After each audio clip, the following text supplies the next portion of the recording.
Bismillahirrahmanirrahim. Assalamualaikum warahmatullahi wabarakatuh.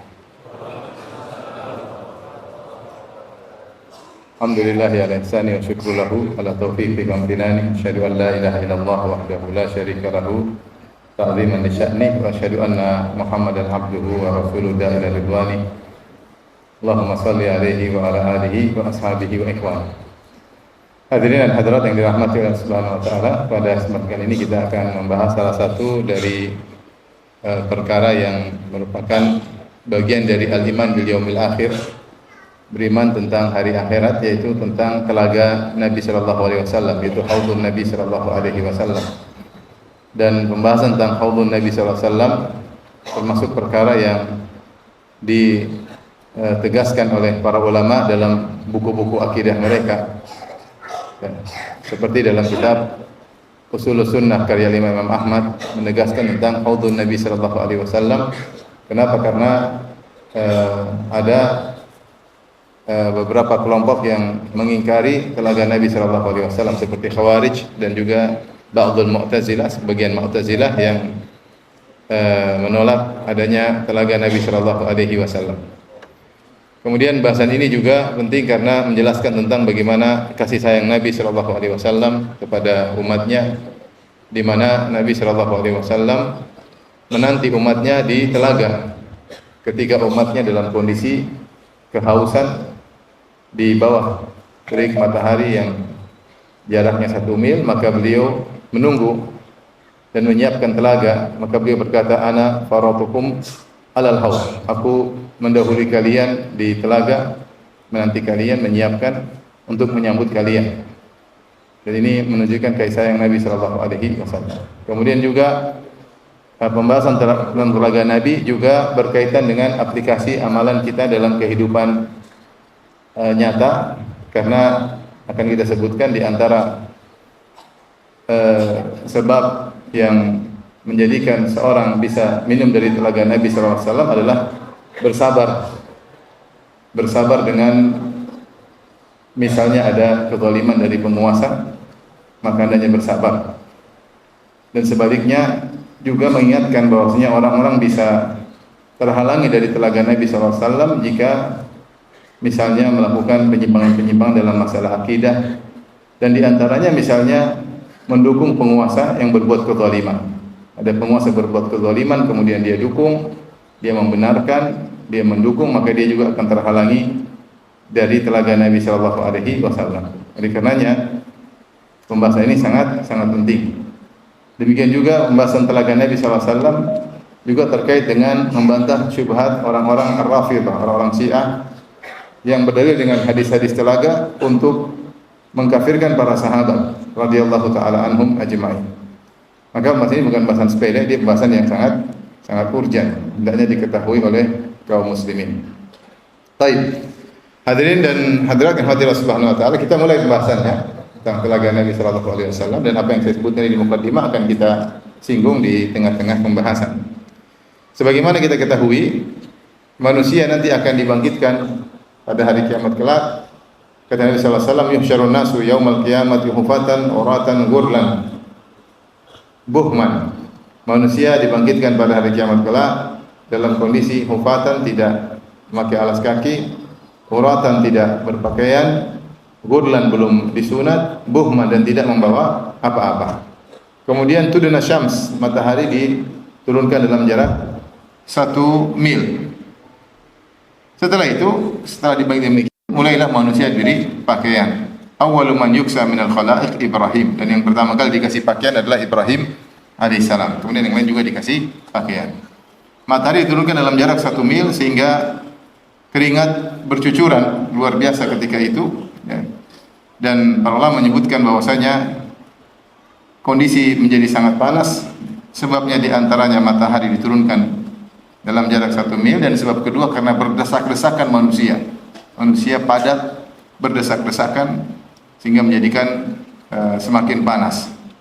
Kata Nabi sallallahu alaihi wasallam, fayakunun nasu ala qadri a'malihim fil arab, dan manusia kondisi keringat yang keluar dari mereka sesuai dengan kadar amal mereka. Faminhum man yakunu ila ka'baihi, di antara manusia ada yang keringatnya bercucuran sampai di kedua mata kakinya. Wa minhum man yakunu ila rukbatayhi, dan di antara mereka ada yang sampai di kedua lututnya. Wa minhum man yakunu ila haqwayhi, di antaranya ada yang sampai ke pinggangnya atau ke pinggangnya. Wa minhum man yuljimuhul araqu iljaman, dan di antaranya ada yang sampai ke mulutnya seperti lijam, ya, seperti alat penghalang kuda yang diletakkan di mulutnya, yaitu keringat sampai di mulutnya. Dan ini suatu kondisi yang tidak bisa kita kiaskan dengan kondisi dunia. Ya, jadi kalau kita tahu air tentu akan memberikan kondisi yang rata, ya. Tetapi ternyata pada hari kiamat masing-masing akan tenggelam dengan keringatnya, tapi dengan kadar apa? Kadar amalnya masing-masing. Semakin dia amalnya bagus, maka kadar keringatnya semakin sedikit. Oleh karenanya Imam Al-Ghazali rahimahullah taala berkata, siapa yang di dunia sering berkeringat karena Allah Subhanahu wa taala, misalnya karena berjihad, misalnya karena bersilaturahmi, misalnya karena untuk berjalan membantu fakir miskin, misalnya untuk haji dan umrah. Intinya dia sering berkeringat karena Allah Subhanahu wa taala, maka dia akan semakin sedikit keringatnya pada hari kiamat kelak. Tapi siapa yang tidak berkeringat karena Allah Subhanahu wa taala, maka dia akan ditenggelamkan oleh keringatnya pada hari yang dahsyat tersebut. Oleh karenanya pada kondisi seperti itu manusia sangat kehausan dan sangat kelaparan. Sangat kehausan. Maka di saat yang genting itulah ada rahmat Allah Subhanahu wa taala yang Allah turunkan kepada kaum muslimin melalui nabinya sallallahu alaihi wasallam, yaitu melalui telaga Nabi sallallahu alaihi wasallam. Rasulullah SAW berikan bergembira, beliau berkata, "Ana faratukum alal haud." Aku adalah farat kalian terhadap telaga. Farat maksudnya al-mutaqaddim, yang mendahului rombongannya. Dia mendahului rombongannya, kemudian dia menyiapkan telaga untuk menyambut rombongan yang datang belakangan. Maka Nabi mendahului untuk menyambut rombongan kaum muslimin. Kemudian kata Nabi, "Man marra alayya syarib." Siapa yang melewatiku dia akan minum dari telagaku. Wa man syariba lam yadma abadan. Siapa yang minum dari telagaku maka dia tidak akan haus selama-lamanya. Oleh karenanya begitu pentingnya minum dari telaga Nabi sallallahu alaihi wasallam, karena hari tersebut hari yang sangat panas dan terik. Seorang ingin tidak kehausan. Oleh karenanya dahulu wanita-wanita tua di kota Madinah selalu berdoa agar bisa minum dari telaga Nabi sallallahu alaihi wasallam. Anas bin Malik radhiyallahu anhu berkata, "Wa laqad adraktu ajaiza bil Madinah la yusallina salatan illa sa'alna Allah ta'ala an yuridahunna haudha Muhammadin sallallahu alaihi wasallam." Aku mendapati nenek-nenek tua, orang-orang tua di kota Madinah. Ini orang salihat. Wanita salihat di zaman Anas bin Malik. Anas bin Malik sahabat radhiyallahu anhu, dia berkata, aku mendapati wanita-wanita tua di kota Madinah, tidaklah mereka salat setiap salat kecuali mereka meminta kepada Allah agar Allah membuat mereka bisa mendatangi telaga Nabi sallallahu alaihi wasallam. Dan kita disuruh mengikuti para salaf, ya. Maka selipkan juga dalam doa kita agar bisa minum dari telaga Nabi sallallahu alaihi wasallam. Karena siapa yang minum dari telaga Nabi sallallahu alaihi wasallam maka dia bahagia pada hari tersebut meskipun matahari jaraknya 1 mil. Makanya sering orang berdoa, Allahumma asqina min haudhi nabiyyina ya syarbatan la nadma'u ba'daha abadan. Sering kita dengar orang berdoa, ya Allah, jadikanlah kami bisa minum dari telaga Nabi sallallahu alaihi wasallam yang dengan minuman tersebut kita tidak akan dahaga selama-lamanya. Baik. Apa makna al-haud? Al-haud bahasa Arab artinya majma'ul ma', tempat berkumpulnya air, atau bahasa kita adalah telaga. Dan datang dalam sebagai riwayat, setiap nabi ada telaganya. Kata Nabi sallallahu alaihi wasallam, "Inna likulli nabiyyin haudhan wa innahum yatabahawna ayyuhum aktsaru waridatan wa inni arju an akuna aktsarahum waridah." Kata Nabi sallallahu alaihi wasallam, setiap nabi ada telaganya dan mereka berbangga-bangga, senang siapa di antara mereka yang paling banyak pengunjungnya. Dan aku berharap akulah yang paling banyak telaganya, paling banyak pengunjungnya. Dan benar bahwasanya yang paling banyak telaganya dikunjungi adalah telaga Nabi sallallahu alaihi wasallam. Dalam sebagai riwayat disebutkan oleh Ibnu Hajar dalam Fathul Bari, beliau mengatakan ada nabi yang telaganya didatangi oleh al-fi'am. Al-fi'am itu jumlah yang banyak, kelompok-kelompok yang banyak. Seperti Nabi Musa alaihissalam pengikutnya banyak. Ya. Sebagian nabi-nabi pengikutnya banyak. Ya. Nabi Yunus saja mi'ata alfin aw yazidun. Mi'ati alfin aw yazidun, yaitu 100.000 lebih. Ini contoh Nabi Yunus ya. Dan sebagian nabi cuma sedikit. Dalam riwayat kata Nabi sallallahu alaihi wasallam, usbah, ada nabi yang didatangi telaganya cuma sekelompok orang. Sekelompok orang. Itu sedikit. Dan ada yang cuma 2 orang, ada yang 1 orang, ada yang nabi telaganya enggak ada yang datang. Dia sendiri yang minum dari telaga tersebut.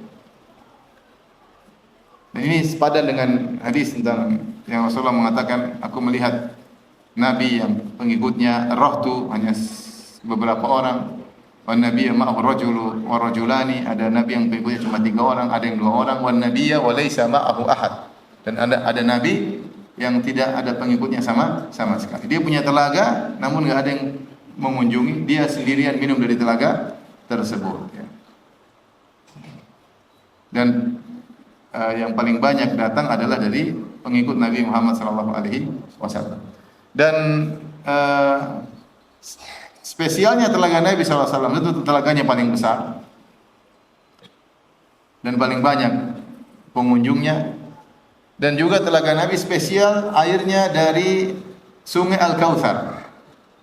Dan dalam riwayat bahwasanya telaga Nabi airnya bersumber dari mizaban, dari 2 talang air, yang satu dari emas, satu dari perak. Yang ini airnya dari mana? Dari Sungai Al-Kautsar.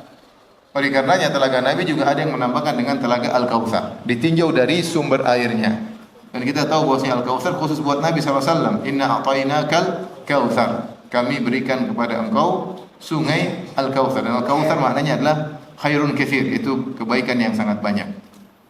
Sehingga ini di antara keistimewaan telaga Nabi. Dia yang telaga paling besar, sumber airnya dari Sungai Al-Kautsar, dan yang datang pengunjungnya yang terbanyak. Adapun riwayat-riwayat yang terkait dengan telaga Nabi sallallahu alaihi wasallam, maka riwayat-riwayatnya sampai derajat mutawatir, yaitu sahabat yang meriwayatkan sangat banyak sekali. Makanya Ad-Dawudi pernah berkata, mimma tawatara hadithu man kadzab wa man bana lillahi baitan wahtasab wa ru'yatun syafa'atun wa haudun wa masu khuffaini wa hadhihi ba'dun. Kata Ad-Dawudi, salah seorang ulama pensyarah Sahih Al-Bukhari, beliau berkata, di antara hadis-hadis yang mutawatir, yaitu hadis-hadis yang meriwayatkan sahabat yang banyak. Karena hadis-hadis ada yang cuma meriwayatkan 1 sahabat, ada yang 2, ada yang 5, ada yang 10. Kalau mutawatir yang meriwayatkan banyak. Dan kalau disebut hadis ini yang meriwayatkan banyak mutawatir, berarti kemungkinan Rasulullah sering mengulang-ulang hadis tersebut. Sering mengulang-ulang. Sehingga yang dengar dari sahabat banyak mendengar dari Nabi sallallahu alaihi wasallam. Dan kalau Nabi sering mengulang-ulang, berarti perkaranya urgen atau tidak? Urgen. Berarti urgen. Ya, Rasulullah sering ulang-ulang. Kata Dawudi, di antara hadis-hadis yang mutawatir adalah hadis man kadzaba alayya muta'ammidan falyatabawwa maq'adahu minan nar. Siapa yang berdusta atas namaku, menyampaikan hadis palsu, maka siapkan kaplingnya di neraka. Kemudian, "Waman bana lillahi baitan wahtasab."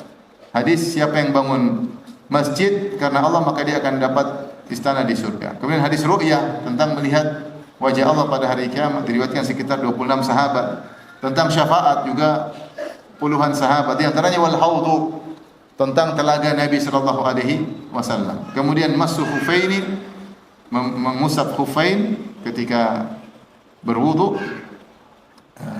Dan ini sebagian, artinya hadis mutawatir masih ada selain ini.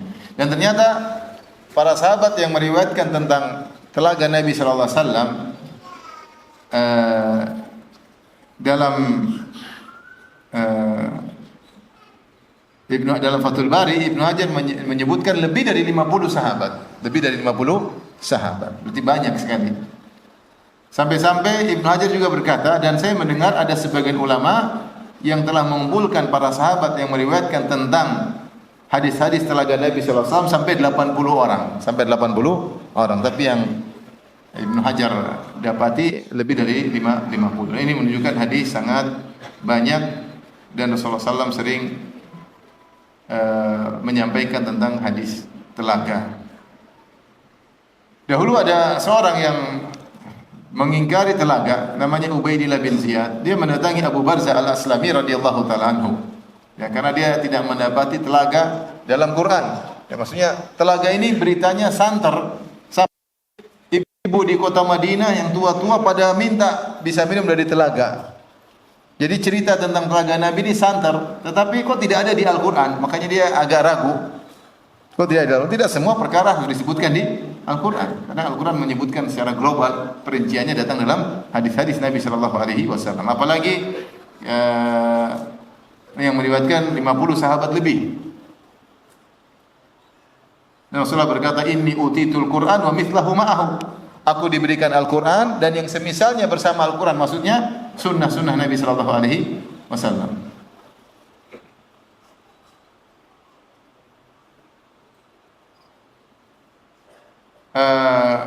Kata Allah, "Wadhkurna ma yutla fi buyutikunna min ayatillahi wal hikmah." Allah berkata kepada istri Nabi, "Wadhkurna," dan ingatlah, "ma yutla fi buyutikunna," apa yang dibacakan di rumah-rumah kalian. Min ayatillahi, itu Al-Quran, wal hikmah, dan sunnah Nabi Sallallahu Alaihi Wasallam. Maka Ubaidillah bin Ziyad bertanya kepada Abu Barzah al-Aslami radhiyallahu anhu. Dia berkata, "Inna ma ba'athu ilaika li as'alaka 'anil haud." Ya, saya mengirim kepada engkau utusan untuk aku bertanya tentang telaga. Sami'ta Rasulullah sallam yadhkuru fiha syai'an, apakah kau pernah mendengar Rasulullah sallam menyebut terkait sesuatu perkara terkait dengan telaganya? Faqala lahu Abu Barzah berkata, "Na'am, saya dengar dari Nabi tentang telaga. La marrah, bukan sekali saja. Wala thintain, bukan 2 kali saja saya dengar dari Nabi. Wala thalathan, bukan cuma 3 kali. Wala arba'an, bukan 4 kali saya dengar dari Nabi. Wala khamsan, bukan cuma 5 kali." Ya, Rasulullah sering apa? Ulang. Makanya yang meriwayatkan sangat banyak. Faman kadzdzaba bihi falasaqahu Allahu min. Kemudian diingatkan, siapa yang mendustakan telaga Nabi, maka semoga dia tidak minum dari telaga Nabi sallallahu alaihi wasallam. Tsumma kharaja mughdaban, kemudian beliau keluar dalam kondisi marah. Masih ragu-ragu. Hadisnya jelas, riwayatnya banyak. Siapa yang mendustakan, maka semoga tidak minum dari telaga Nabi sallallahu alaihi wasallam.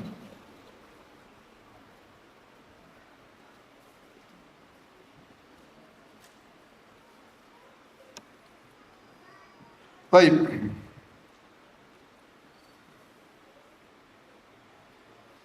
Di manakah letak telaga Nabi sallallahu alaihi wasallam?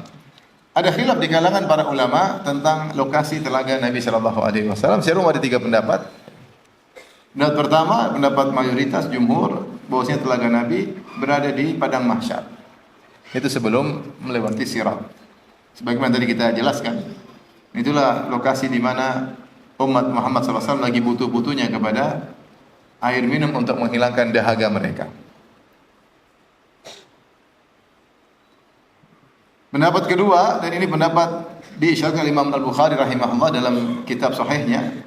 Imam Bukhari dalam kitab Ar-Riqaq, beliau membahas tentang perkara-perkara yaumil akhir. Di antaranya 2 bab terakhir, beliau tulis di 2 bab terakhir dari kitab Ar-Riqaq. Bab sebelum terakhir, bab As-Sirat, itu Jisr fawqa Jahannam atau Jasrun fawqa Jahannam, tentang Sirat. Kemudian bab terakhir, bab Al-Haud, tentang telaga.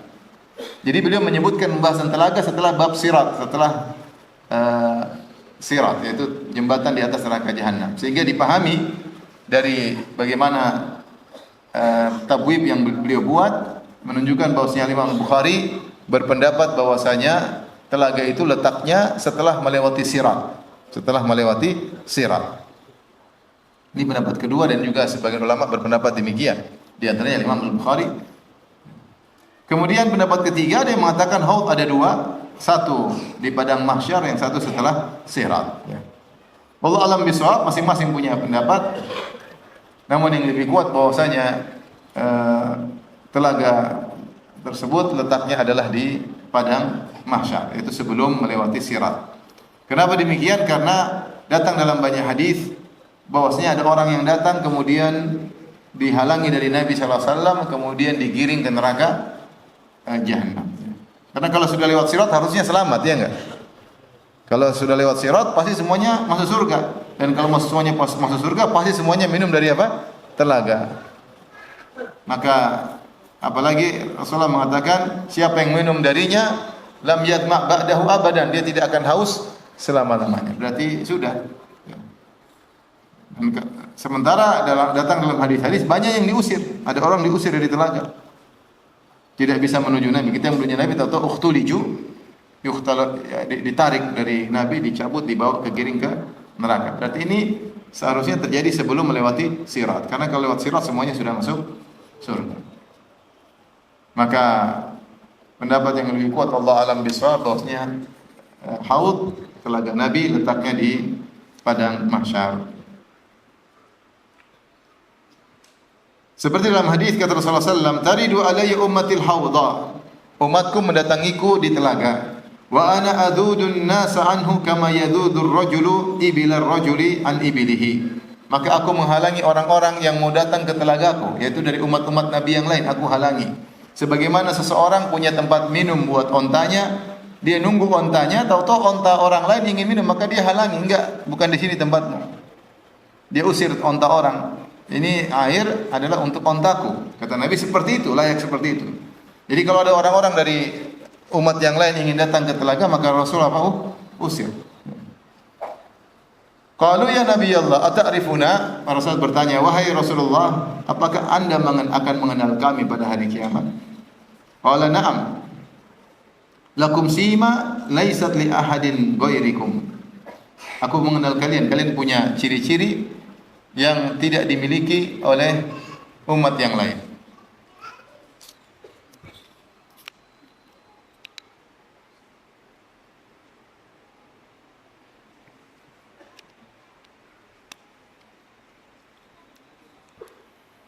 Apa ciri-cirinya? Tariduna alayya ghurran muhajjalin min atharil wudu. Kalian akan datang menemuiku dalam kondisi ghurran muhajjalin, yaitu bercahaya karena bekas wudu.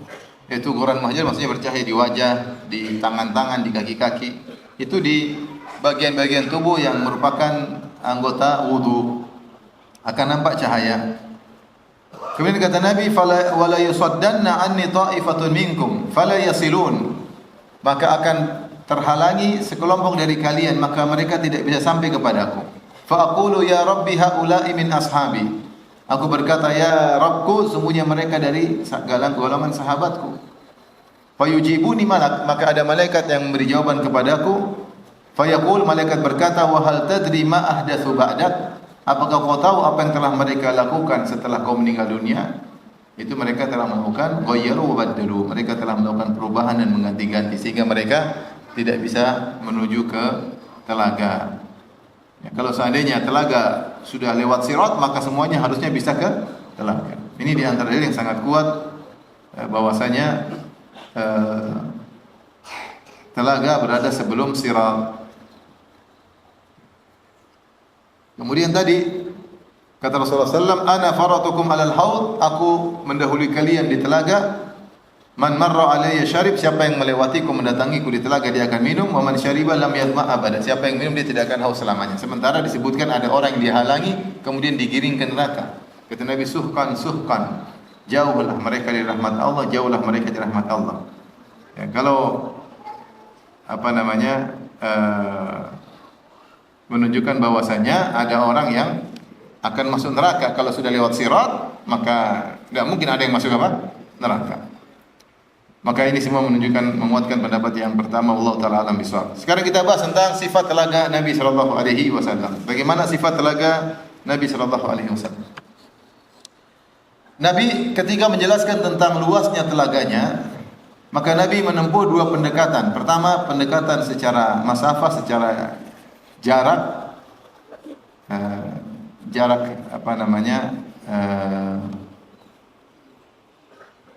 berapa kilo ya, atau berapa jarak tempuh berapa jauh ya. Dan metode kedua Rasulullah SAW menyebutkan jarak tempuh secara waktu, yaitu berapa lama dengan menggunakan kendaraan untuk menjelaskan tentang luasnya telaga Nabi Sallallahu Alaihi Wasallam. Contoh misalnya jarak tempuh ya, Rasulullah berkata, arduhu mithlu tulihi, bahwasanya telaga Nabi SAW lebarnya sama dengan panjangnya. Ma baina Amman ila Ailah, dari Amman ila Ailah. Amman dan Ailah ini di Syam, dari Yordan sampai Syam. Sama-sama di Syam. Dari Yordan sampai mungkin arah dekat Baitul Maqdis. Ini salah satu pendekatan dari Nabi SAW. Yang kedua, misalnya Rasulullah SAW berkata, qadru haudi, ukuran telagaku kama baina Ailah wa Son'a minal Yaman. Jaraknya antara Ailah sampai Son'a. Son'a di Yaman, Ailah di Syam. Ini berarti ribuan kilo, ya. Ribuan kilo. Dari Madinah ke Ailah saja mungkin 1000 kilo lebih. Sama dari Madinah ke Yaman juga 1000 kilo lebih. Berarti 2000 kilo lebih. Dan ini menunjukkan sangat luas, yaitu ribuan kilo. Berbeda antara Ailah dengan Amman. Lebih mungkin setengahnya atau kurang daripada setengah jarak antara Ailah dengan Son'a. Baik. Dalam riwayat yang lain, kama bainal Madinati wa Son'a, antara Madinah dengan Son'a. Madinah Son'a 1000 kilo lebih. Dalam riwayat yang lain, inni faratukum 'alal haud wa inna ardahu kama baina Ailata ilal Juhfah.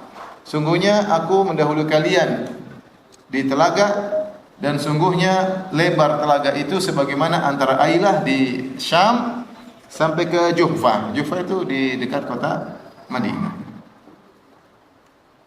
Baik, di sini kita lihat kalau kita perhatikan contoh jarak yang Rasulullah SAW berikan itu jaraknya beda-beda. Ailah dengan Amman, Yordan dengan Ailah, ya berapa? Mungkin ratusan kilo atau enggak sampai 1000 kilo. Taruhlah 1000 kilo. Tapi ketika Rasulullah mengatakan dari Ailah sampai Madinah, ini lebih jauh lagi. Atau Ailah sampai Juhfah, jauh lagi. Tapi ketika Rasulullah mengatakan dari Ailah sampai Son'a, ini jauh sekali. Jadi perbedaan jarak antara dua kota yang Rasulullah sebutkan ini jaraknya signifikan. Sehingga dibahas oleh para ulama bagaimana mengkompromikan penjelasan Nabi ini. Lain halnya ketika Rasulullah SAW menjelaskan tentang jarak tempuh, kata Rasulullah SAW,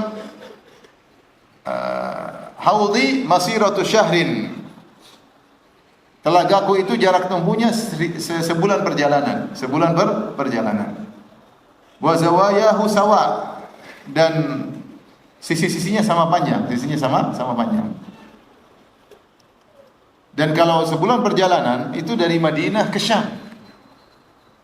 Tapi kalau dari Syam ke Madinah lanjut Son'a, ini bisa 2 bulan. Tapi terus bagaimana mengkompromikan? Maka ada beberapa pendapat, Ibnu Hajar menyebut dalam Fathul Bari. Beliau mengatakan ada ulama berpendapat bahwasanya ini hanya sekedar pendekatan. Rasulullah ingin menjelaskan telaga Nabi itu telagaku sangat luas. Dan ketika yang bertanya dari penduduk Syam mengerti tentang Syam dan Madinah, maka Rasulullah menjelaskan ya sekira gitulah jauhnya. Sehingga dia ternyata jauh sekali. Ternyata luas sekali telaga Nabi sallallahu alaihi wasallam.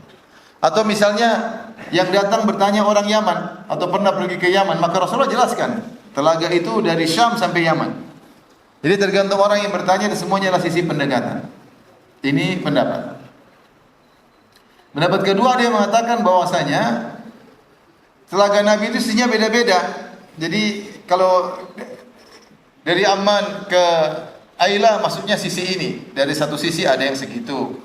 Sisi yang lain ada yang seperti dari Ailah ke Juhfah. Sisi yang lain ada dari Ailah sampai ke Madinah. Sisi yang lain ada yang memanjang sampai seperti dari Ailah sampai Son'a. Sehingga sisinya beda-beda. Namun pendapat ini kurang kuat karena dalam riwayat kata Rasulullah SAW, tuluhu wa arduhu sawa. Panjang dan lebarnya sama. Dan dalam riwayat yang lain, zawayahu sawa. Sisi-sisinya sama panjang. Sehingga pendapat kedua kurang kuat. Ada pendapat ketiga yang juga disebut oleh Ibnu Hajar rahimahullah, saya rasa pendapat yang lebih kuat, bahwasanya Allah memberi tambahan karunia, yaitu pertama kali Allah jelaskan kepada Nabi, misalnya jaraknya dari Ailah ke Amman, taruhlah mungkin ratusan kilo. Ternyata Allah tambah lagi karunia kepada Nabi sallallahu alaihi wasallam, diperpanjang lagi telaga Nabi dari Ailah sampai Juhfah. Ini mungkin sudah 1000-an kilo. Ternyata Allah kasih anugerah lagi, diperluas lagi telaga Nabi dari Ailah sampai Madinah. Ternyata diperluas lagi dari Ailah sampai Son'a, ribuan kilo. Dan ini pendapat yang saya lebih condong pada pendapat ini bahwasanya anugerah Allah berikan ya. Sama seperti ketika Nabi berbicara tentang surga, ya, surga itu berkembang ya. Makanya Rasulullah bersabda, siapa yang berzikir demikian ditanamkan baginya pohon di surga. Siapa yang bangun masjid dibangun baginya istana di surga. Berarti bangunan surga itu bertambah, tanaman surga juga bertambah. Tambah karunia dari Allah Subhanahu wa taala. Sama telaga Nabi diperluas sampai jaraknya dari Ailah sampai Son'a. Berapa kilo itu kira-kira? 2000 kilo lebih ya. Kemungkinan 2000 kilo lebih. Adapun bentuknya wallahu alam bisawab adalah bujur sangkar. Bujur sangkar, kotak. Karena kata Rasulullah SAW, arduhu wa tuluhu sawa, yaitu panjang dan lebarnya sama. Berarti bentuknya bujur sangkar. Sebenarnya berpendapat bentuknya melingkar. Karena Rasulullah mengatakan zawayahu sawa. Sisi-sisinya sawa, seakan dipahami jari-jarinya sama. Jari-jarinya sama berarti bujur bundaran. Tapi dalam riwayat tegas kata Rasulullah SAW, arduhu wa tuluhu, yaitu lebar dan panjangnya sama. Berarti bujur sangkar. Wallahu alam bisawab. Ya. Meskipun secara umum telaga biasanya bentuknya bulat, ya enggak? Ini kalau nggak salah pendapat Syekh Utsaimin, dia berpendapat bahwasanya telaga bentuknya bulat. Namun saya belum menemukan salaf yang berpendapat demikian. Ulama sebelum Syekh Utsaimin. Maka zahirnya hadis Nabi, arduhu wa tuluhu, panjang lebarnya sama, berarti seperti bujur sangkar. Allah alam bisawab.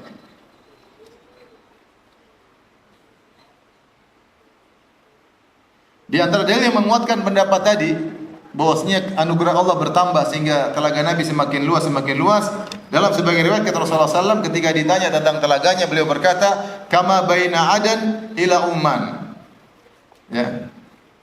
Kama baina Adan ila Umman wa ausa. Dari Adan yaitu di Yaman sampai Amman di Syam, atau Umman di Oman, wa ausa dan lebih luas lagi.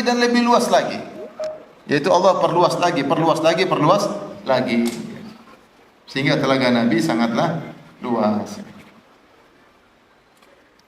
Baik, kemudian sifat telaga, tadi kita bicara tentang luasnya. Sifat berikutnya adalah terkait dengan cangkir-cangkir di telaga Nabi sallallahu alaihi wasallam. Rasulullah mengabarkan bahwasanya telaga Nabi tersebut disediakan cangkir-cangkir yang sangat banyak, itu orang minum di situ. Kata Rasulullah SAW, aniyatuhu ka'adadin nujum, bahwasanya cangkir-cangkirnya seperti jumlah bintang-bintang di langit. Bintang-bintang sangat banyak. Di antara hikmahnya, wallahu alam bisawab, supaya orang tidak berdesak-desakan. Setiap datang ke telaga sudah ada cangkirnya, enggak nunggu kamu gantian kan. Karena cangkirnya sangat apa? Sangat banyak. Tinggal minum. Sampai ada yang pernah sama saya, Ustaz, kalau saya sampai telaga, boleh enggak minta izin berenang di situ? Ya silakan. Minta izin sama Nabi. Kalau Nabi izin kan silakan berenang. Tapi disediakan air minum, fungsinya untuk menghilangkan apa? Dahaga. Mungkin kau tidak berpikir untuk berenang karena perjalanan masih panjang, masih mau dihisap, disidang, masih panjang. Tapi intinya kesulitan berkurang dengan minum air dari apa? Telaga. Oleh karenanya jumlah cangkirnya sangat banyak sehingga tidak perlu berebut-rebutan, ngantri, berdesak-desakan karena sangat luas dan cangkirnya sangat banyak, tinggal minum. Tapi bagaimana sifat air di telaga Nabi sallallahu alaihi wasallam? Sifat air telaga di antaranya warnanya, kata Rasulullah SAW, ma'uhu abyadu minal wariq, bahwasanya airnya lebih putih daripada perak. Dalam riwayat yang lain, asyaddu bayadan minal laban, lebih putih daripada susu. Airnya lebih putih dari perak. Ada riwayat airnya lebih putih daripada susu. Dalam riwayat yang lain, inna haudi ab'adu min Ailah min Adan, sungguhnya telagaku lebih jauh lagi dari Ailah sampai ke Adan, yaitu dari Syam sampai Yaman 2000 kilo lebih. Telagaku lebih luas lagi daripada itu. lahu ashaddu bayadan min ats-tsalji, dan dia lebih putih daripada salju, salju. Itu putih airnya. Jadi Rasulullah SAW menjelaskan tentang warnanya. Setelah itu Rasulullah SAW menjelaskan tentang rasanya.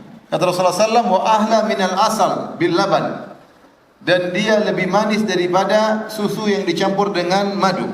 Itu airnya sangat manis. Manisnya seperti apa Allah alam bisawab. Madu manis, ya. Tapi lebih manis daripada madu yang dicampur susu. Kemudian Rasulullah juga jelaskan dari aromanya. Kata Rasulullah SAW, wa rihuhu atyabu minal misik, bahwasanya aromanya lebih wangi daripada minyak kasturi.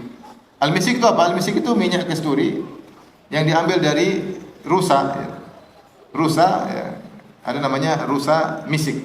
Rusa misik. Dia ada benjolan di tubuhnya, gumpalan darah, kemudian terjamat menjadi membeku di gumpalan di bagian kulitnya, kemudian nanti dia gatal-gatal, digosok-gosok, akhirnya jatuh seperti bulatan-bulatan. Bulatan itu diambil, diolah, kemudian menjadi minyak kasturi. Asalnya dari kumpulan darah dari rusa. Itu sangat mahal, ya, dan sangat wangi, ya, kalau asli, ya. Maka Rasulullah mengatakan aromanya lebih wangi daripada minyak kasturi. Makanya kalau Rasulullah menyebutkan sesuatu yang lebih wangi, selalu Rasulullah sebutkan minyak kasturi, karena dia minyak terwangi ketika itu. Aromanya paling wangi. Makanya inilah diantaranya dalil-dalil kenapa Imam Al-Bukhari berpendapat bahwasanya telaga Nabi itu setelah sirat, karena ini seakan-akan balasan bagi orang-orang yang soleh. Dan balasan yang soleh itu setelah lewat apa? Sirat. Tapi yang Allah alam, saya katakan tadi, pendapat yang lebih kuat adalah sebelum sirat. Rasulullah menyebutkan sumber airnya. Kata Rasulullah SAW, yashkhabu fihi mizabani minal jannah. Telaga Nabi tersebut ada sumber airnya dari 2 talang air. Mizab, tahu mizab talang, seperti di Ka'bah ada mizabnya, tahu? Ya, kalau ada air di Ka'bah keluar dari mizab tersebut, talang air. Ya. Bahasa Indonesia apa? Talang, kan? Iya. Jadi 2 talang air dari surga yang mengeluarkan sebagai sumber air yang kemudian dijatuhkan ke telaga Nabi sallallahu alaihi wasallam. Dalam riwayat yang lain, ya yashkhabu, yaitu air yang keluar yang sangat deras. Air deras dari 2 talang tersebut. Kata Rasulullah SAW, yaghussu fihi mizabani yamuddanihi minal jannah. Di dalamnya ada 2 talang saluran air yang memancarkan air dari surga dengan deras. Yaghussu itu dengan deras. Ahaduhuma min dhahabin wal akharu min warik. Satunya dari emas, talang emas, satunya dari perak. Baik. Ini sifat-sifat telaga Nabi sallallahu alaihi wasallam. Mudah-mudahan kita bisa minum dari telaga Nabi sallallahu alaihi wasallam. Pembahasan berikutnya, siapakah yang pertama kali minum dari telaga Nabi sallallahu alaihi wasallam? Itu yang sampai di luar kemudian minum dari telaga tersebut. Tentu kita tahu akan datang penjelasan bahwasanya orang-orang kafir tidak akan bisa ke situ. Orang-orang yang tadinya Islam kemudian murtad akan terhalangi. Pelaku-pelaku bid'ah yang besar juga akan terhalangi. Pelaku-pelaku kezaliman yang berlebihan juga akan terhalangi. Selain mereka ini akan dari umat Muhammad SAW akan datang minum dari telaga Nabi SAW. Nah, siapa yang pertama kali datang kemudian minum? Nabi SAW bersabda dari hadis Ibnu Umar radhiyallahu anhu, kata Nabi SAW, awwalun nasi wurudan alaihi fuqara'ul muhajirin. Yang pertama kali datang ke telagaku yaitu orang-orang fakir dari kaum muhajirin, orang miskin di luar, kaya belakangan. Ini keutamaan miskin di atas orang kaya. Dan ini sangat miskin kebangetan miskinnya. Kata Rasulullah SAW, syu'su ru'usan, di mana rambut mereka semerawut. Ad-dunusu thiyaban, baju mereka kotor. Dulu para orang-orang fuqara muhajirin, mereka tidak punya banyak baju seperti kita. Sehingga baju mereka sering kotor, warna coklat karena kena tanah. Sampai mereka terkadang sholat sampai 1 kain mereka lilit-lilit. Sampai para fuqaha membahas tentang bagaimana hukum orang sholat pakai 1 kain yang dililit. Karena memang mereka tidak punya baju. Bahkan di antara mereka ada yang 1 baju ganti-gantian. Maksudnya bagian sahabat miskin. Sampai baju cuma sehelai. Mus'ab bin Umair aja ketika meninggal Cuma satu punya baju. Kain kafan tidak ada. Kalau tutup kepalanya, kakinya terbuka. Kalau kakinya ditutup, kepalanya terbuka. Nggak punya kain kafan. Makanya para sahabat di antara mereka sampai miskinnya ada yang tidak sempat untuk merawat rambutnya, karena merawat rambut harus ada sisir, harus ada minyak, nggak ada, rambutnya semrawut. Baju sampai kotor ya, apalagi yang tinggal di sufa. Di sufa itu kan mulhak di belakang, tambahan di belakang masjid. Disebutkan ada tutupnya tapi nggak ada dindingnya, itu namanya sufa. Sehingga angin masuk dan bisa kena debu, kena baju mereka, akhirnya kotor. Bukannya mereka tidak bersih, tapi tidak bisa bersih-bersih. Karena kondisi sulit. Sulitnya mereka.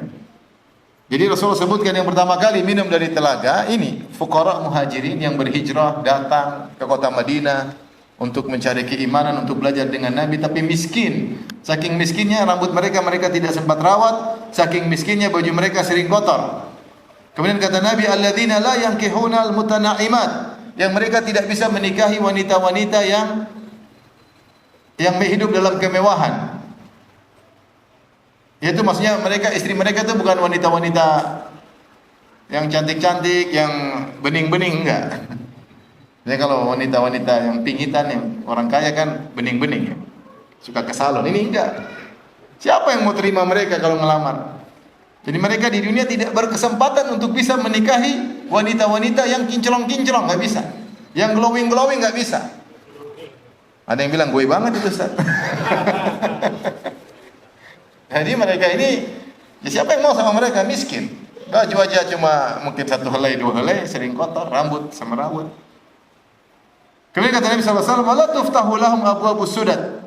Bahkan mereka kadang kalau bertamu tidak dibukakan pintu, yang menerima tamu juga malas. Beda kalau orang itu kaya, terkenal, maka semua orang bangga kalau bisa bertamu di rumahnya. Mereka ini fuqara, orang-orang beriman, kaum muhajirin yang berhijrah. Tidak semua muhajirin kaya-kaya, banyak yang miskin. Ashabu Sufa dulu miskin sekali, sampai Rasulullah kasih jatah makan korma 1 orang sekian-sekian setiap hari. Makanya ketika Rasulullah SAW dimintai pembantu oleh Fatimah, karena Fatimah kerja berat di rumah, kata Rasulullah SAW, bagaimana saya mau kasih pembantu kepadamu? Sementara Ashabu Sufa kelaparan. Mending budak-budak yang saya dapatkan dari ghanimah saya jual, hasilnya saya buat makan mereka. Mereka susah. Mereka ini yang pertama kali minum dari telaga Nabi.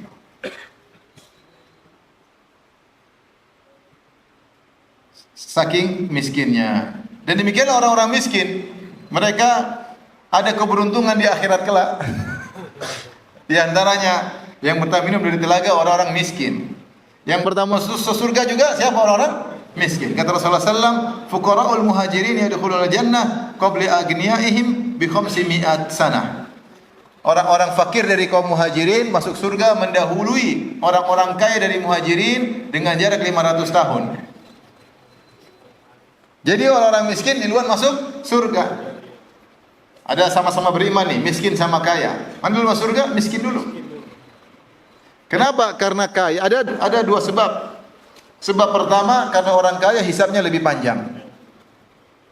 Sehingga dia butuh dihisab. Si miskin apa yang mau dihisab? HP jadul. Nggak ada YouTube-nya, nggak ada Facebook-nya, nggak ada Instagram-nya, nggak ada Twitter-nya, nggak ada yang dilihat. Masuk aja di luar. Yang punya medsos ini yang akan ditanya, apalagi yang punya medsos 1-2 akun. Lebih banyak hisabnya. Ini yang pertama. Yang kedua, di antara rahmat Allah, yang kaya-kaya sudah biasa nikmat di dunia. Ini yang miskin yang nggak pernah nikmat, biar di luar lah. Ini dijelas masih bantu lama. Di antara rahmat Allah bagi orang miskin, yang kaya sudah biasa nikmat di dunia, biasa makan enak, biasa punya istri cantik, biasa naik mobil mewah. Ini yang nggak pernah ini, baju cuma 1 kotor, ya udahlah dia di luar lah masuk surga. Makanya bisa jadi ada seorang bos soleh, sering ke masjid, diantar sama supirnya, tapi supirnya di luar masuk surga. Bos, di luarnya yang gaji kamu saya, di luar. Karena bos hisapnya panjang. Ini supir santai aja. Di luar. Bisa jadi pembantu masuk di luar. Afwan umi, afwan majikan, saya di luar. Bisa jadi demikian. Majikannya masih ngantri, dia di luar. Sedih nggak begitu? Jadi subhanallah. Tetapi kata Ibnu Hajar dan juga kata Ibnu Taimiyah rahimahullah taala, bukan berarti yang di luar minum dari telaga, bukan berarti yang di luar masuk surga berarti derajatnya lebih tinggi, enggak. Bisa jadi seorang masuk surga belakangan, tapi setelah dihisap oleh Allah ternyata pahalanya sangat banyak. Maka dia masuk belakangan tapi surganya lebih tinggi. Kita pinginnya masuk surga di luar lebih tinggi juga. Dan itu tidak ada cara, makanya saya ingatkan orang kaya hati-hati. Kemungkinan besar terlambat masuk surga. Itu pun kalau masuk surga. Kalau mau cara masuk surga dengan cepat, tidak ada cara kecuali masuk surga tanpa hisab. Maka cepat, tidak ada hisab, cepat. Sama orang miskin masuk sama-sama. Dan supaya bisa masuk surga tanpa hisab, dia harus termasuk dari as-sabiqun as-sabiqun. Harus selalu diluan dalam amal soleh.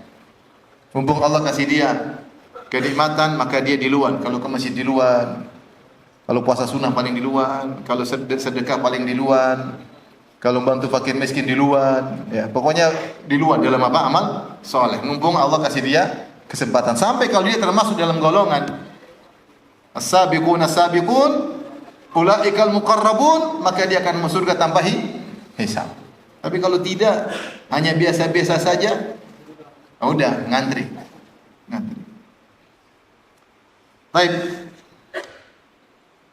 Jadi karena mereka dahulu tidak pernah merasakan kenikmatan dunia, maka mereka didahulukan untuk minum terlebih dahulu dari telaga Nabi sallallahu alaihi wasallam. Namun ini ingat, bukan berarti ini kita meremehkan orang-orang kaya. Jangan bilang, Ustaz kalau gitu saya mau miskin aja, jangan. Jadilah orang kaya agar bisa banyak beramal saleh, dan jadilah orang kaya yang masuk surga tanpa hisab. Karena pentingnya orang kaya, sampai Allah mentakdirkan Nabi Muhammad SAW ketika awal dakwah, Allah kenalkan dengan orang-orang kaya. Rasulullah menikah dengan janda kaya, Khadijah radhiyallahu taala anha, yang membantu Nabi dengan seluruh hartanya. Dan Rasulullah membanggakan Khadijah, kata Rasulullah SAW, wa wasatni binafsiha wa maliha. Dia bantu saya dengan dirinya dan hartanya. Hartanya semua untuk dakwah. Di antara hikmah Allah, Allah menjadikan lelaki pertama dewasa yang masuk Islam Abu Bakar As-Siddiq, yang juga mengorbankan seluruh hartanya untuk Islam, sampai dia berinfak seluruh hartanya. Dan Rasulullah biarkan kalau dia berinfak seluruh hartanya, karena Rasulullah tahu dia orang tawakalnya tinggi dan dia bisa cari harta lagi.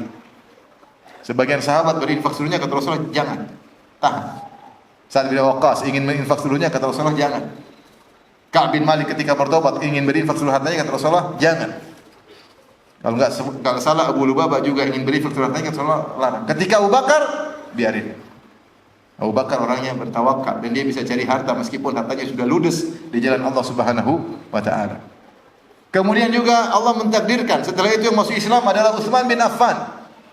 Di antara orang awal masuk Islam, setelah Abu Bakar masuk Islam, dia berdakwah dan masuk Islam lewat Abu Bakar banyak. Ada 6 orang, di antaranya yang dijamin masuk surga, antaranya Zubair bin Awwam, di antaranya Utsman bin Affan, di antaranya Abdurrahman bin Auf, Sa'ad bin Abi Waqqas, Talha bin Ubaidillah. Di antaranya ada Abdurrahman bin Auf dan ada Utsman bin Affan, 2 saudagar kaya raya yang juga membantu dakwah sangat kuat.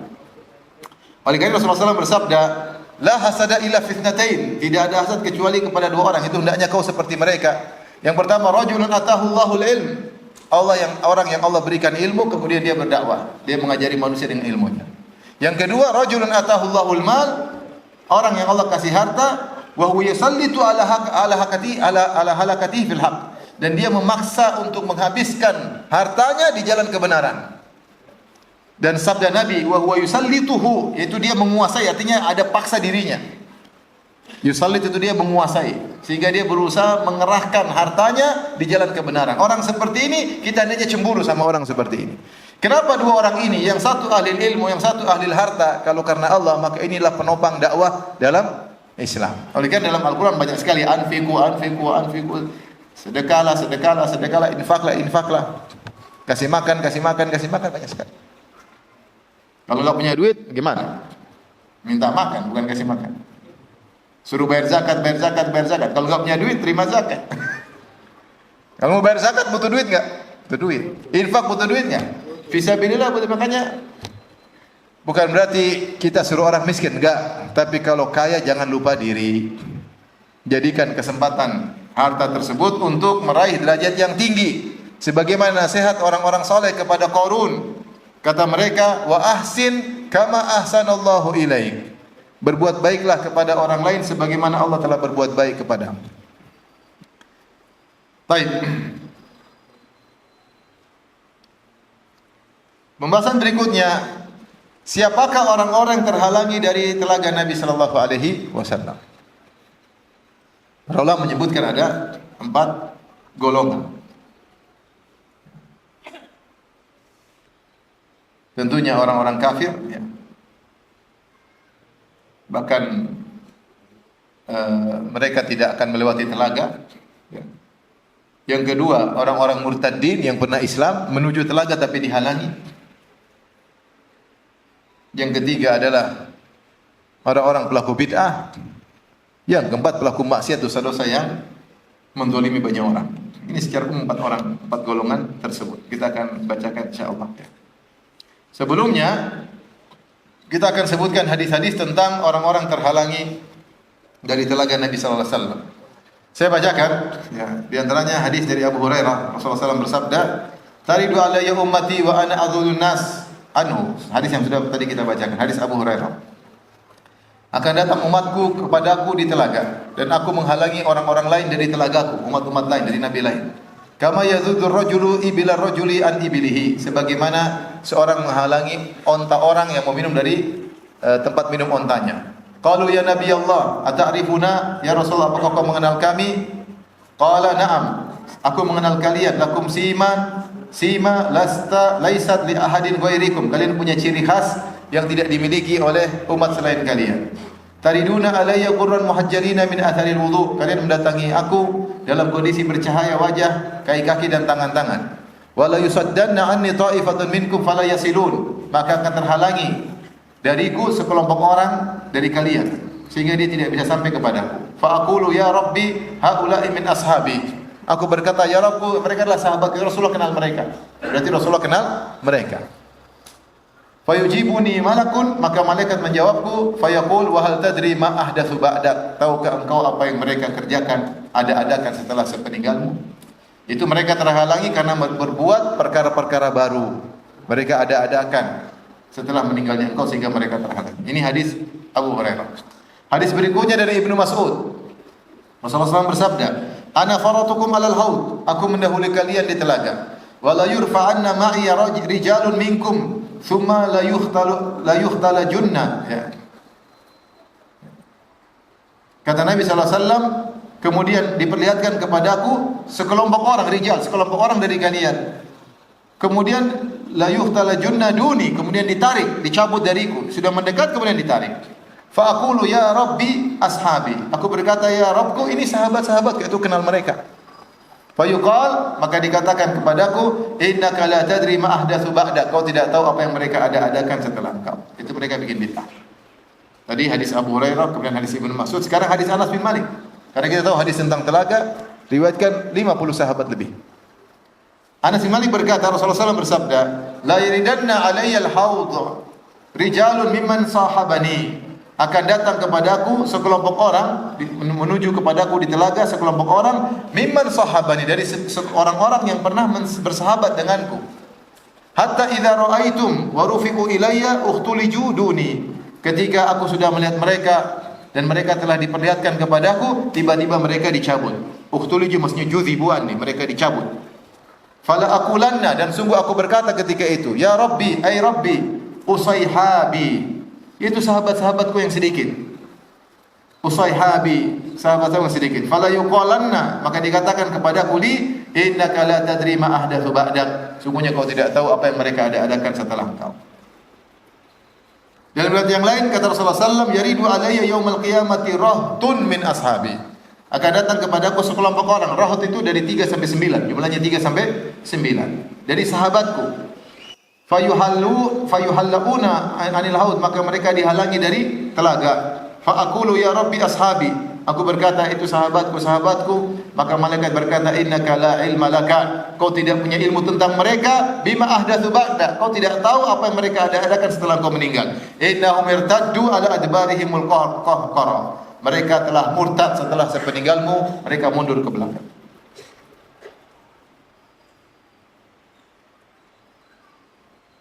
Dalam riwayat yang lain, baina ana qa'imun idza zumratun, ketika aku sedang berdiri di telaga, tiba-tiba ada sekelompok orang, serombongan orang. Hatta idza araftuhum, ketika aku kenal mereka, berarti pernah ketemu Nabi ketika masa hidup. Kharaja rajulun baini wa bainahum faqala halumma, tiba-tiba ada orang yang keluar di antara aku dengan mereka, kemudian ngajak mereka pergi lewat sini, lewat sini. Faqultu aina, kemana mereka pergi? Qala ilan nar, kata orang ini, saya mau ajak mereka ke neraka. Wallahi, demi Allah saya ajak mereka ke neraka. Aku berkata, wa ma sya'nuhum, kenapa mereka ke neraka? Kata orang ini, innahum murtaddu ba'daka ala adbarihimul qahqara, mereka murtad setelah engkau meninggal, mereka mundur ke belakang.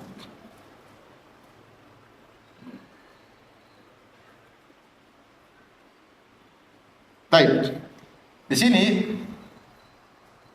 orang-orang Rafidhah, orang-orang Syiah, mereka berdalil dengan hadis-hadis tentang telaga untuk menyatakan para sahabat murtad setelah Nabi meninggal. Kata mereka, setelah Nabi meninggal dunia, semua sahabat murtad kecuali 19 orang. Ada yang mengatakan kecuali 4 orang, yaitu Ali Al-Miqdad, Ammar bin Yasir, dan Salman Al-Farisi. Yang lain semuanya kafir. Abu Bakar kafir di neraka, Umar kafir di neraka, Utsman kafir di neraka. Dan mereka getol mengkafirkan para sahabat. Kenapa orang-orang Syiah, Rafidhah getol mengkafirkan para sahabat? Karena mereka, akidah mereka dibangun dengan akidah al-imamiyah, bahwasanya kepemimpinan itu ada 12 pemimpin setelah wafatnya Nabi. Khalifah itu 12 orang. Dan yang paling pertama khalifah setelah wafatnya Nabi adalah Ali bin Abi Thalib. Yang kedua adalah Al-Hasan. Yang ketiga harusnya Al-Husain. Yang keempat kalau nggak salah siapa? Imam Al-Baqir. Kemudian yang seterusnya ini Ja'far As-Sadiq, Abu Abdillah, dan sampai imam yang ke-12 yang mereka katakan sembunyi sekarang, yaitu Muhammad bin Hasan Al-Askar, yang ketika usia masih 5 atau 6 tahun sekitar itu dia sembunyi karena dicari, ingin dibunuh, dia sembunyi, dan dia akan muncul di akhir zaman sebagai Imam Mahdi. Dia sudah sembunyi 1000 tahun lebih. Ini keyakinan mereka. Nah, jadi mereka mengatakan di antara rukun iman yang paling penting adalah al-imamah, keimamahan. Siapa yang tidak beriman dengan imam 12 ini, maka dia bukan orang muslim. Nah, kalau kita menyatakan Abu Bakar itu muslim dan sah menjadi khalifah, berarti akidah keimamahan mereka buyar. Jadi akidah keimaman mereka ini tidak bisa tegak kecuali harus mengkafirkan para sahabat. Kenapa para sahabat kafir? Di antaranya sebab para sahabat kafir karena mereka mengangkat Abu Bakar sebagai khalifah, dan mereka setuju. Semua yang setuju Abu Bakar jadi khalifah atau Umar sebagai khalifah atau Utsman sebagai khalifah, mereka kafir. Karena khalifah pertama setelah wafatnya Nabi harusnya siapa? Ali bin Abi Thalib. Maksud saya ini kenapa mereka getol mengkafirkan para sahabat, karena kalau sahabat beriman, akidah mereka hancur. Jadi supaya akidah mereka kokoh, namanya akidah Itsnai Asyariyah, keimaman 12, para sahabat harus kafir. Di antara dalil-dalil mereka untuk menyatakan para sahabat kafir, di antaranya hadis-hadis ini, hadis telaga. Kata Nabi, ada orang-orang ditarik dariku, kemudian mereka ternyata kafir. Bagaimana bantahannya? Mudah bantahannya. Bantahannya pertama, hadis-hadis yang menjelaskan tentang para sahabat kafir. Hadis-hadis itu diriwayatkan oleh para sahabat yang kalian kafirkan. Ibnu Mas'ud, ini kata di Abu Hurairah, Ibnu Mas'ud, Anas bin Malik, kalian kafirkan. Ngapain kalian terima hadis dari orang kafir? Itu hadis-hadis yang riwayatkan hadis tentang telaga adalah sahabat-sahabat yang kalian apa? Kafirkan. Bantahan kedua, lafal-lafal yang datang menunjukkan sedikit. Tadi kita sudah bacakan lafal-lafalnya. Ada Usayhabi menunjukkan lafz musaghar, yaitu sedikit, menunjukkan sedikit. Dalam riwayat rahtu, yaitu antara 3 sampai 9. Zumrah, sekelompok orang. Dalam riwayat rijal, sekelompok orang, tidak banyak. Mimman sahabani, mimman araftum, yang pernah kenal aku, yang sementara orang Syiah mengatakan para sahabat kafir.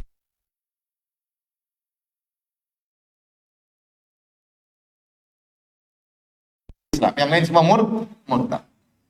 Sementara yang disebut dalam hadis cuma beberapa orang. Tentu ini kedustaan.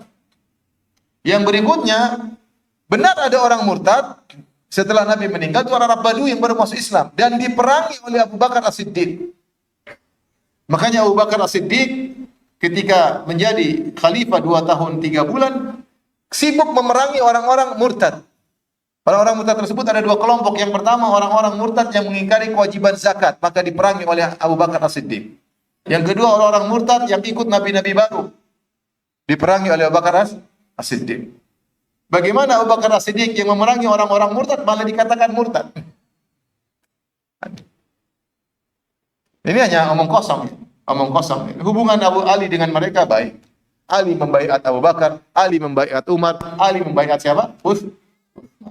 Sampai Ali menikah dengan putrinya Umar. Putrinya Ali menikah dengan Umar. Ali bin Abi Thalib menikah dengan Fatimah, punya adik Hasan, Husain. Di antaranya satu yang meninggal Muhsin atau Muhassin, di antaranya adalah Ummu Kulsum. Dia punya anak perempuan namanya Ummu Kulsum.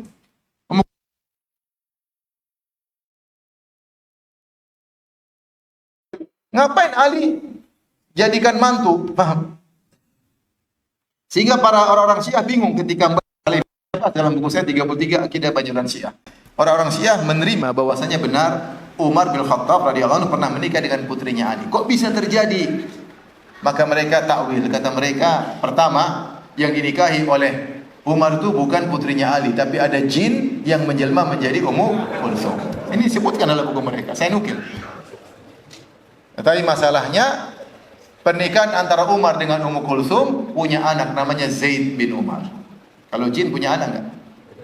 Gendruwo. Memang ada. Punya anak. Bahkan disebutkan dalam buku-buku mereka, Al-Kafi disebutkan punya anak namanya Zaid bin Umar. Berarti nikah bukan jin, perempuan beneran. Pendapat kedua mereka bilang, kenapa Ali menikahkan putrinya dengan Umar? Karena dia takut, diancam-ancam, takut bahaya. Dan itu mencela Ali karena Ali bukan penakut. Kalau Umar kafir dia pasti melawan. Ngapain kasih orang kafir menikahi putriku? Apalagi mereka mengatakan yang membunuh anak mereka Muhassin atau Muhsin adalah Umar. Katanya Umar masuk rumah, Fatimah sedang mengandung, didobrak sampai keguguran, Umar yang bikin. Masa kemudian Umar nikah sama adiknya lagi? Intinya ini semua omong kosong. Yang benar bahwasanya para sahabat tidak kafir, mereka adalah orang-orang yang paling mulia. Dan ini menunjukkan kalau mereka para sahabat kafir berarti Muhammad sallallahu alaihi wasallam gagal dalam berdakwah. Sudah dakwah 23 tahun, muridnya semua murtad. Ini nabi kayak apa seperti ini? Enggak usah nabi saja, orang ustaz-ustaz saja muridnya banyak enggak murtad. Ini nabi 23 tahun dakwah, muridnya murtad semua kecuali cuma 10 orang sekitar gitu. Itu berarti dakwah nabi berhasil atau tidak berhasil? Tidak, gagal. Secara tidak langsung mereka mencela Rasulullah sallallahu alaihi wasallam. Baik, kita sekarang klasifikasikan siapakah orang-orang yang terhalangi dari telaga. Yang pertama tadi adalah orang-orang kafir dan juga orang-orang murtad. Yang tadi orang munafik. Orang-orang munafik bisa jadi mereka itu orang munafik yang Rasulullah kenal, karena tidak semua orang munafik Rasulullah tahu. Allah berfirman dalam surat At-Taubah ayat 101, "Wa min ahlil madinati maradu 'alan nifaqi." Di antara penduduk kota Madinah ada orang-orang yang keterlaluan dalam kemunafikan. La ta'lamuhum, kau tidak mengenal mereka. Nahnu na'lamuhum, namun kami kenal siapa mereka. Sanu'adzibuhum marratain, thumma yuradduna ila adabin adzim. Mereka akan disiksa 2 kali, kemudian mereka dikembalikan kepada adab yang dahsyat, itu di neraka jahanam. Jadi kata Allah, ada orang munafik yang kau tidak tahu. Paham? Bisa jadi yang tadi kafir itu Rasulullah menganggap dia sahabat, ternyata dia munafik. Oh, ketahuan sekarang. Ketika dia masih hidup Rasulullah tidak tahu dia orang munafik, karena Rasulullah tidak tahu isi hati manusia. Makanya ketika Usama bin Zaid mengejar seorang musyrik, berperang, orang musyrik ini sudah bunuh banyak orang. Ketika dikejar dia sudah mau kalah, tahu-tahu dia mengatakan la ilaha illallah. Akhirnya yang mengejar 2 orang, Usama dengan seorang Ansari. Ketika dia bilang la ilaha illallah, Ansari ini mau motong enggak jadi. Waduh, dia bilang la ilaha illallah. Usama tetap tebas orang ini, akhirnya meninggal. Sampailah kabar kepada Nabi bahwasanya Usama membunuh seorang setelah mengucapkan la ilaha illallah. Akhirnya Usama dipanggil, Nabi marah. Kata Rasulullah, "Kenapa kau bunuh dia?" Setelah mengucapkan la ilaha illallah, kata Usama, dia hanya ingin menyelamatkan dirinya. Kata Rasulullah, "Hal syaqaqta an qalbih?" Kau sudah buka hatinya, kau tahu dia niatnya untuk selamat. Dari mana kau tahu dia begitu? Inni lam umar bitanqibi qulubin nas. Aku tidak diperintahkan untuk mengetahui isi hati manusia. Ada orang munafik Rasulullah tidak tahu. Sampai Rasulullah SAW mengatakan mungkin dua orang bersengketa datang kepadaku, satunya lebih pintar ngomong daripada yang lainnya, maka aku membela yang pintar ngomong. Rasulullah tidak tahu. Makanya bisa jadi orang-orang yang ditolak dari telaga adalah yang pernah bersahabat dengan Nabi tapi ternyata mereka munafik. Ini kemungkinan, dan kemungkinan sangat kuat.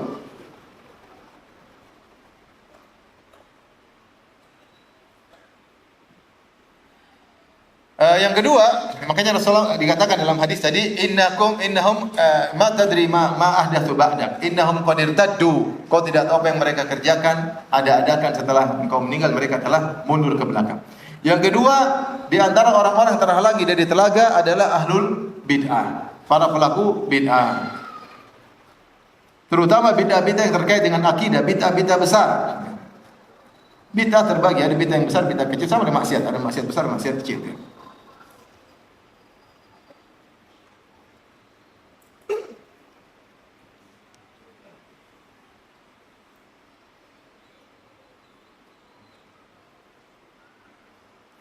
Yang berikutnya adalah orang-orang yang berbuat zalim berlebih-lebihan. Zalim tapi berlebih-lebihan. Karena mereka dalam ayat dikatakan innahum qad baddalu, mereka telah merubah.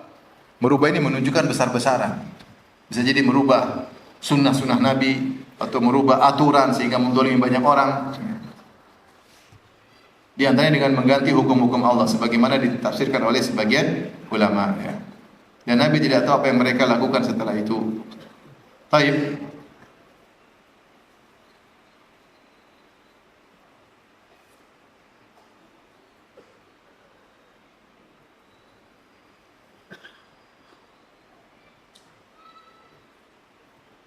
Saya bacakan perkataan misalnya Ibnu Abdul Bar.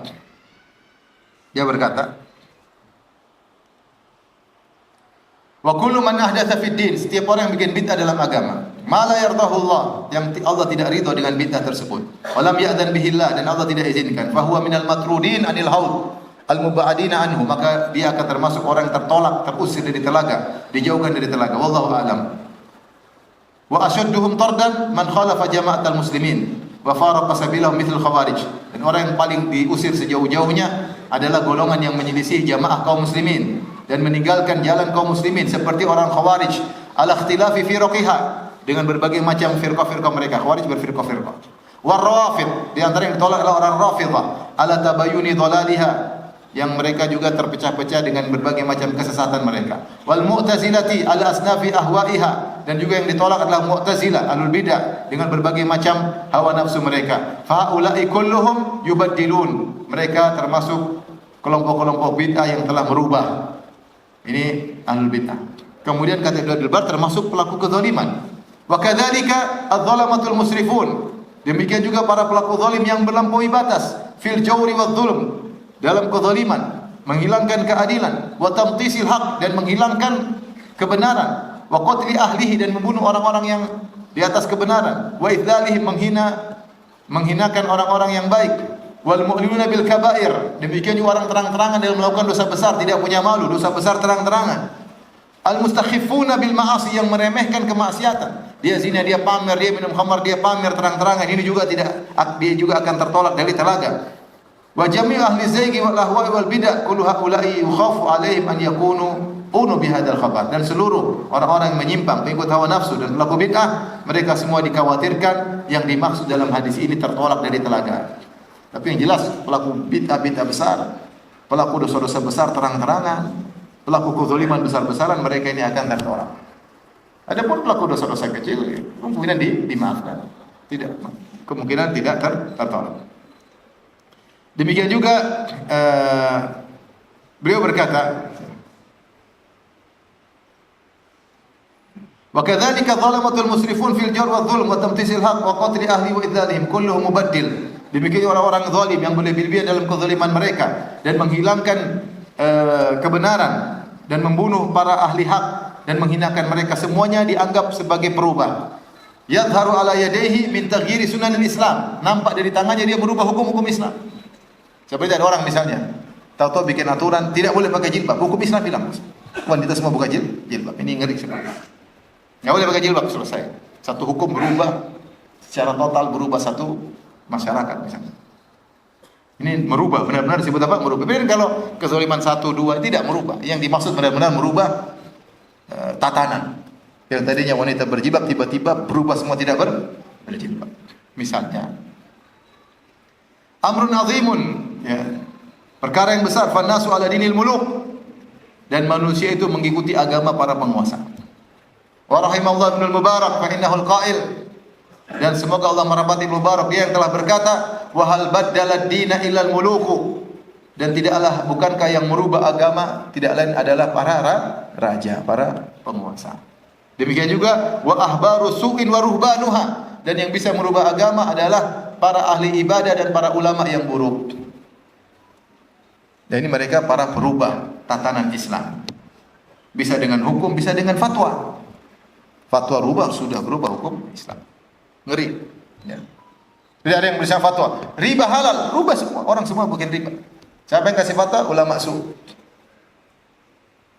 Berubah total, berubah total. Siapa yang berfatwa? Jilbab tidak wajib, semua orang buka aurat. Siapa yang kasih fatwa? Ini maksudnya fatwa itu benar-benar merubah tatanan. Seperti ini fatwa-fatwa mengerikan. Jadi kata Ibnu Mubarak, tidak ada bisa merubah tatanan Islam kecuali dua, para penguasa atau para ulama yang buruk, yang pernyataan mereka didengar. Taib. Sekarang amalan apa yang memudahkan kita untuk minum dari telaga? Ini bahasan terakhir. Amalan apa yang memudahkan kita minum dari telaga Nabi sallallahu alaihi wasallam?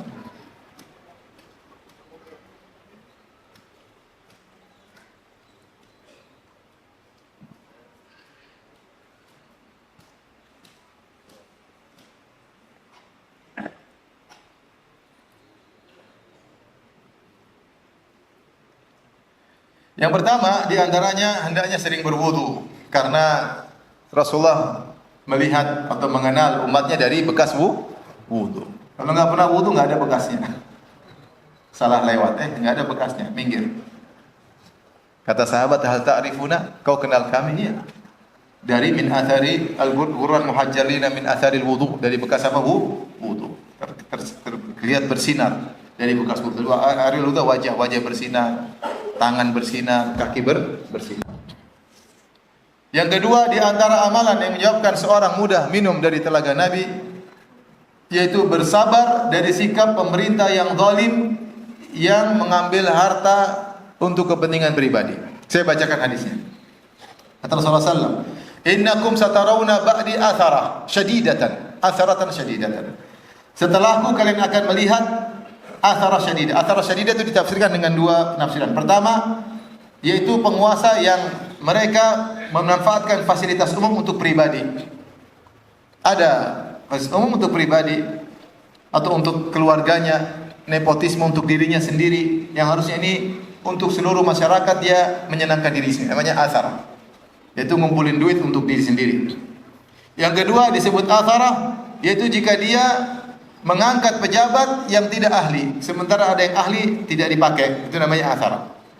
Rasulullah sudah bilang akan ada model pemerintah seperti ini. Sejak jauh-jauh Nabi sudah bilang. Terus apa yang dilakukan? Kata Nabi, fasbiru, sabarlah. Itu jangan memberontak, jangan angkat senjata. Hatta talqallaha wa rasulahu sallallahu alaihi wasallam alal haud. Sampai kalian bertemu dengan Allah dan kalian bertemu Nabi di telaga dan Rasulnya di telaga. Berarti di antara untuk bisa minum telaga Nabi, sabar. Sabar. Bukan berarti tidak ada perbaikan, ada perbaikan dengan cara yang baik, nasihat terus berjalan.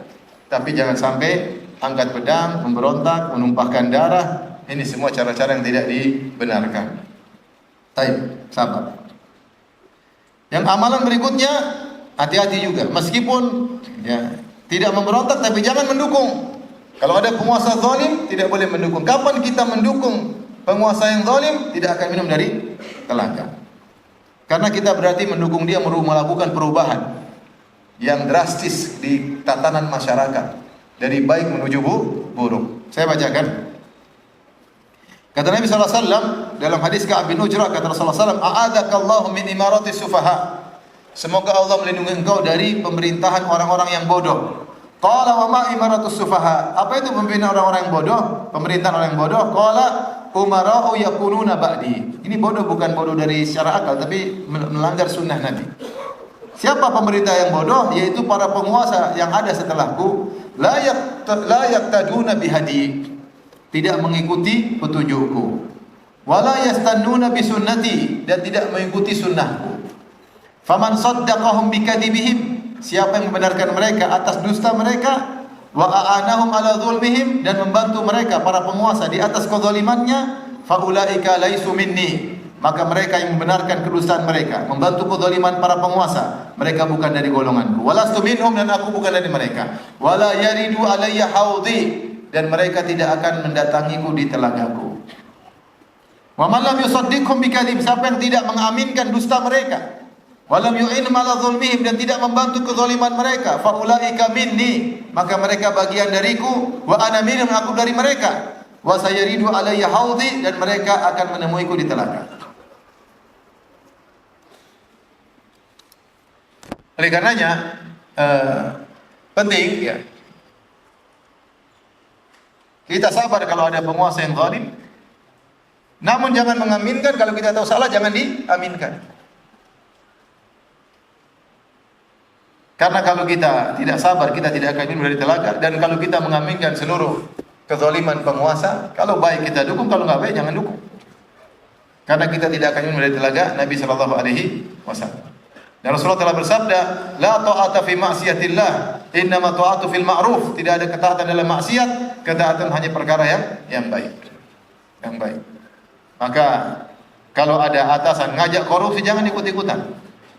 Ikut-ikutan silakan, tidak minum dari telaga.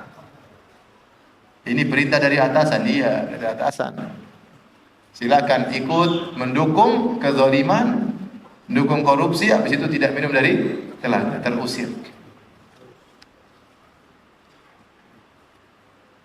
Kemudian yang terakhir, jangan coba-coba buat bid'ah. Kalau ingin minum dari telaga, jangan coba-coba buat bid'ah.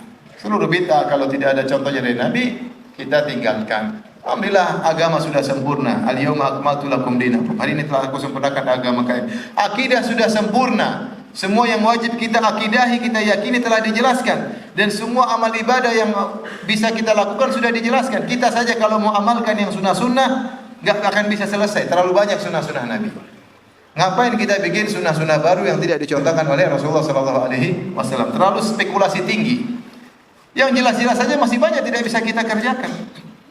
Buka aja kitab Riyadhus Shalihin, itu selalu banyak sunnah-sunnah Nabi. Sunnah terhadap tetangga, terhadap orang tua, terhadap anak, terhadap istri, terhadap suami.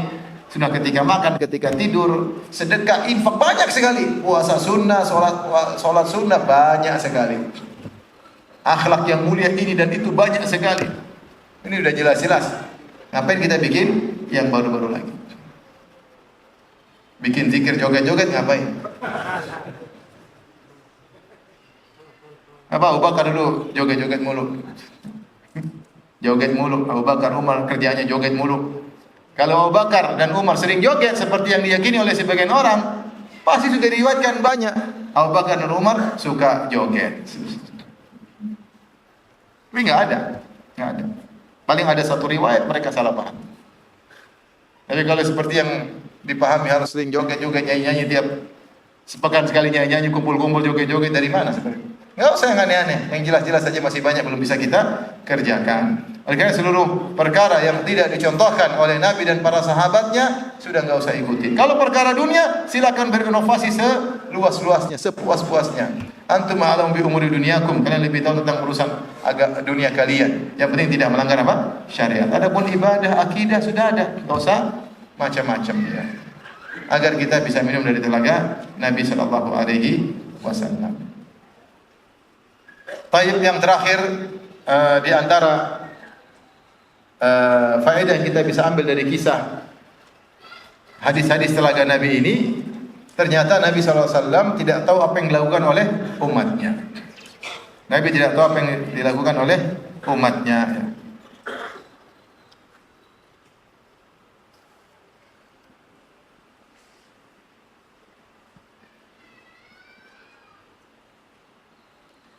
Buktinya apa? Ketika ditampakkan sebagian orang, maka Rasulullah mengatakan, kenapa mereka tidak biarkan masuk ke telaga, menuju telagaku? Maka malaikat berkata, innaka la tadri ma ahdatsu ba'dak. Kau tidak tahu apa yang mereka ada-adakan setelah engkau meninggal. Dalam riwayat tadi, engkau tidak punya ilmu tentang perbuatan mereka setelah mereka meninggal dunia. Paham? Berarti Nabi kalau sudah meninggal tidak tahu apa yang terjadi. Benar datang dalam hadis bahwasanya kalau ada umatnya kirim salam, maka malaikat akan sampaikan kepada Nabi untuk Nabi jawab salam. Tapi sebatas itu. Adapun orang yang mengatakan Nabi keluar jalan-jalan, ikut acara sini, acara sana, ya. Putar-putar di Surabaya, ya. Cirebon dilewatkan. Subhanallah. Kalau Nabi selalu jalan-jalan, berarti Nabi tahu nggak kondisi-kondisi umatnya? Tahulah. Sampai ada mereka mengatakan ada orang datang ingin jenguk kuburan Nabi. Di tengah jalan keluar Fatimah, keluar lagi dari kuburan. Mau kemana? Mau ke kuburan bapakmu. Bapakku lagi nggak ada di kuburan, lagi kosong. Bapakku lagi ke Yaman. Subhanallah. Masih orang ziarah kuburan Nabi, ternyata Nabi lagi jalan-jalan kemana ke Yaman. Apalagi Nabi keluar jugjak. Keluar dari kuburan, kemudian cium lutut seseorang. Ini semua khurafat. Kalau Nabi sering keluar, Nabi tahu kondisi. Kalau Nabi sering keluar, Nabi akan datang menemui istri-istrinya. Akan datang menemui Aisyah dan istri-istri yang lain. 9 orang ketika Nabi istri 9. Kalau Nabi masih keluar dari kuburannya, Nabi akan datang jenguk Fatimah. Fatimah kenapa meninggal setelah Nabi? Dia sedih, 6 bulan kemudian dia ikut meninggal. Kenapa? Tidak lagi ketemu dengan apa? Ayahnya. Makanya saya heran, Nabi tidak pernah keluar ketemu Fatimah, tidak pernah keluar ketemu istri-istrinya, tidak pernah keluar ngobrol sama Abu Bakar, Umar dan Utsman dan Ali. Kemudian di tahun 2000-an keluar ketemu kamu. Kamu ini siapa sebenarnya? Rasulullah jelas, innaka la tadri ma ahdatsu ba'da. Kata Nabi, malaikat engkau tidak tahu apa yang mereka lakukan setelah engkau. Mereka telah merubah. Dan itu sama dengan yang dikatakan oleh Isa bin Maryam. Allah sebutkan dalam surat Al-Maidah 116 117. Wa idz qala Allah ya Isa bin Maryam, anta qulta lin-nasi ittakhiduni wa ummi ilahaini min dunillah. Ketika di hari kiamat kelak Allah hadirkan Nabi Isa di hadapan kaum ahlul kitab yang menyembahnya, agar mereka menyaksikan bagaimana pernyataan Nabi Isa langsung. Dan ini hari yang sangat menyedihkan bagi mereka. Kata Allah, wahai Isa bin Maryam. Allah tidak mengatakan wahai Isa putra Allah. Wahai Isa putra Maryam. Apakah kau pernah menyuruh manusia dengan berkata, jadikanlah aku dan ibuku dua sesembahan selain Allah? Apa kata Nabi Isa? Subhanaka ma yakunu li an aqula ma laysa li bihaq. Maha suci engkau ya Allah, tidak pantas bagiku untuk mengucapkan yang tidak benar. Tidak ada hak bagiku. In kuntu qultuhu faqad alimta. Kalau saya pernah nyampaikan itu kepada umatku, pasti kau sudah tahu. Ta'lamu ma fi nafsi wala a'lamu ma fi nafsi. Kau tahu apa yang ada pada diriku dan aku tidak tahu yang pada dirimu. Innaka anta 'allamul ghuyub. Engkau Maha mengetahui segala yang gaib. Ma qultu lahum illa ma amartani bi an ibudullaha rabbi wa rabbakum. Perhatikan sini. Aku tidak pernah memerintahkan mereka kecuali apa yang kau perintahkan kepadaku. Jadikanlah, sembahlah Allah Tuhanku dan Tuhan kalian. Wa kuntu 'alaihim syahidan ma dumtu fihim. Aku menjadi hadir di antara mereka ketika aku masih di tengah-tengah mereka. Falamma tawaffaitani, tatkala kau angkat aku, kunta antar raqiba alaihim, kaulah yang mengawasi mereka. Aku tidak tahu apa-apa. Wa anta ala kulli syai'in syahid, dan kau maha bersaksi atas segala sesuatu. Kau menyaksikan segala sesuatu. Oh, aku tidak. Aku enggak tahu apa yang mereka lakukan setelah aku meninggal dunia. Ini Nabi Isa alaihissalam ketika diangkat oleh Allah, dia tidak mati. Itu pun dia tidak tahu apa yang terjadi. Makanya Allah tanya dia di hadapan umatnya pada hari kiamat. Kalau ini masa tidak tahu apa-apa. Wa kuntu alim syahidan ma dumtu fihim. Aku menyaksikan mereka ketika aku masih sama mereka. Tatkala kau angkat aku, engkaulah yang menyaksikan mereka. Wa anta ala kulli syai'in syahidan. Kau menyaksikan segala sesuatu. Adapun kalau meyakini Nabi tahu segalanya, seakan-akan Nabi adalah syahid yang maha menyaksikan segala sesuatu. Ini Nabi sallallahu alaihi wasallam. Tidak tahu apa yang terjadi pada umatnya. Apalagi selain Nabi. Kemudian ada orang di tengah lautan, dia ya Abdul Qadir Jailani, tolong aku. Ya akhi, Abdul Qadir tahu dari engkau dari mana? Dia udah meninggal. Nabi aja nggak tahu yang terjadi pada umatnya. Itu nas jelas, hadis mutawatir. Malaikat berkata, kau tidak tahu apa yang terjadi setelah kau meninggal. Kau tidak tahu. Nabi Isa pun tidak tahu apa yang terjadi pada umatnya setelah dia meninggal. Apalagi selain mereka para nabi. Apakah kalau orang terkena kesulitan dia panggil Abdul Qadir Jailani, tolong aku. Abdul Qadir Jailani tahu atau tidak? Kalau dia tahu berarti dia maha berilmu. Kalau dia mendengar berarti dia maha mendengar. Yang maha berilmu, maha mendengar, maha melihat, maha mengetahui, maha menolong cuma Allah Subhanahu wa taala. Jadi mana? Kalau minta langsung kepada Allah.